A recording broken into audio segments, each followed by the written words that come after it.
Welcome fans of Fate Grand Order. I am Avon, you are watching FGO Tips, and today we are talking about Nero Fest exhibition fights. Last time we covered Siegfried in number 4, which means it's on to act number 5 this time. And if you thought his armor was bad, just wait until you see the buffs we're up against this time. There's a lot to cover, so let's get started. Act 5, Mother of All Warriors. We'll be starting out with 2 rounds of 3 riders each, but the real fun begins in round number 3. Queen Maeve with 420,000 HP, accompanied by 2 Celtic soldiers to start. And waiting behind the scenes, 6 more Celtic soldiers ready to take their place if they fall, and 2 more druids after that. All of these soldiers are riders like Maeve, but just to complicate things, the druids are casters. Maeve will start things off by charming all males on the field for 99 turns, which is almost impossible to resist.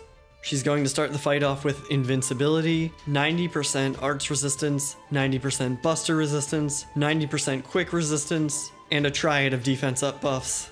While she has allies on the field, she'll use skills to heal them or charge their NP gauges to full. When her own NP gauge is full, she'll use the powerful single target NP against you. Each time you defeat one of her minions, she'll lose one of her buffs, but whenever a new ally joins the battle, it will provide an attack buff to the entire party for the rest of the fight. These stack, and over time they start to build up heavily on Maeve. Killing Maeve before the minions doesn't work because of her buffs, and killing all of the minions first is tough because of how absurdly strong Maeve will be by the end. Luckily, we have a few options here. Starting with the first round, let's talk about that charm. Luckily, she will only do this once at the beginning of the fight, so keeping male servants off of your front line until afterwards is a good way to avoid the problem entirely. You also have the ability to dispel the debuff afterwards if you need to.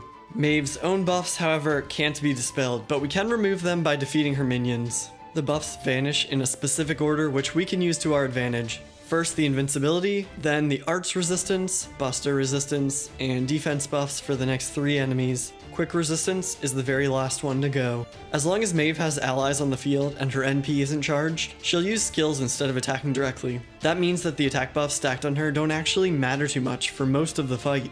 Depending on your game plan, you might be able to take her down before finishing off her minions and removing all of her buffs. In this case, those attack buffs aren't so threatening. If they are posing a problem for you though, no worries because they can be dispelled, unlike all her defense buffs.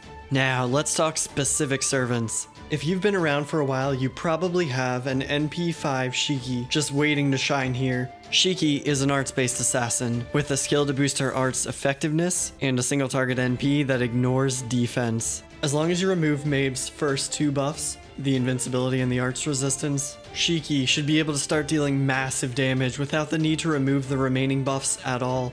If you don't have your own Shiki, I highly recommend grabbing one from your friends. Otherwise, there are a few other assassins you can try, though none are gonna work out quite as well. Assassin Emiya has an arts-based NP, but won't easily make it through Maeve's defense buffs, so you'll have to clear all of those first. Furthermore, he's susceptible to her charm at the beginning of the fight.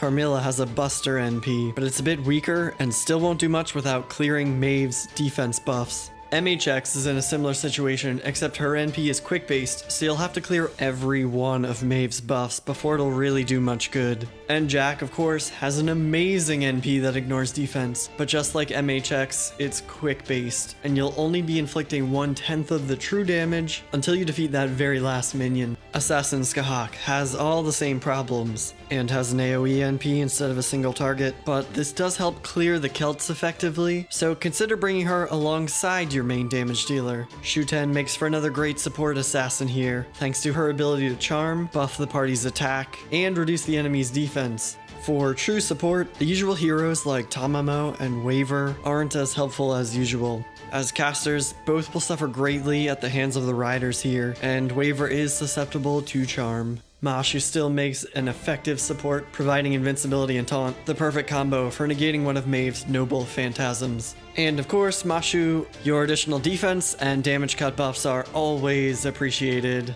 For one last recommendation, I'll pass on a strategy suggested by Honako Green for this battle.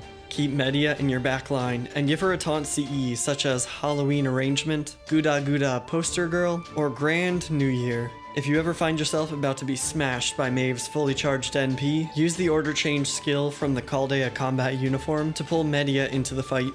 Rapid Words of the Divine should allow you to fully charge and launch your NP right away, effectively removing all of the attack buffs built up on Maeve so far. Afterwards, Medb will take the NP thanks to her taunt CE and let you get back to business as usual. Once you've finished off Maeve and her minions, you can take a deep breath and prepare yourself to face off against someone who has been doing this a lot longer than her. Prepare yourself for the oldest hero. But in the meantime, let me know how the rest of the event is going. Have you managed to clear out the shop yet, or did you skip some things to focus on the lottery boxes? I only picked up a few Ascension mats from the shop myself, because I need experience cards like crazy from these boxes. Best of luck with your farming and your exhibition fights, and most of all, thanks for watching.